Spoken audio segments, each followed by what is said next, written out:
Hello, I'm Severin Suzuki speaking for ECHO, the Environmental Children's Organization.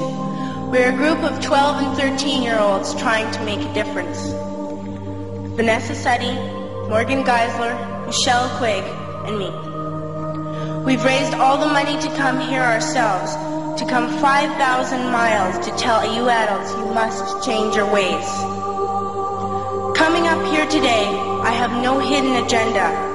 I am fighting for my future. Losing my future is not like losing an election or a few points on the stock market.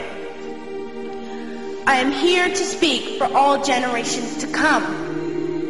I am here to speak on behalf of the starving children around the world whose cries go unheard.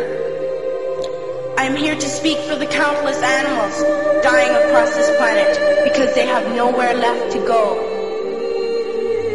I am afraid to go out in the sun now because of the holes in our ozone. I am afraid to breathe the air because I don't know what chemicals are in it. I used to go fishing in Vancouver, my home, with my dad, until just a few years ago we found the fish full of cancers. And now we hear of animals and plants going extinct, every day vanishing forever. In my life, I have dreamt of seeing the great herds of wild animals, jungles and rainforests full of birds and butterflies. But now I wonder if they will even exist for my children to see.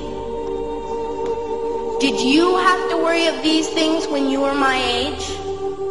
All this is happening before our eyes, and yet we act as if we have all the time we want and all the solutions. I'm only a child and I don't have all the solutions. But I want you to realize neither do you. You don't know how to fix the holes in our ozone layer. You don't know how to bring the salmon back up a dead stream. You don't know how to bring back an animal now extinct. And you can't bring back the forest that once grew where there is now a desert. If you don't know how to fix it, please stop breaking it. Here, you may be delegates of your government, business people, organizers, reporters, or politicians, but really, your mothers and fathers, sisters and brothers, aunts and uncles, and all of you are someone's child. I'm only a child, yet I know we are all part of a family, 5 billion strong, in fact, 30 million species strong. And borders and governments will never change that. I'm only a child, yet I know we are all in this together and should act as one single world towards one single goal. In my anger, I am not blind, and in my fear, I am not afraid of telling the world how I feel. In my country, we make so much waste. We buy and throw away, and yet northern countries will not share with the needy. Even when we have more than enough, we are afraid to share. We are afraid to let go of some of our wealth. In Canada, we live the privileged life, with plenty of food, water, and shelter.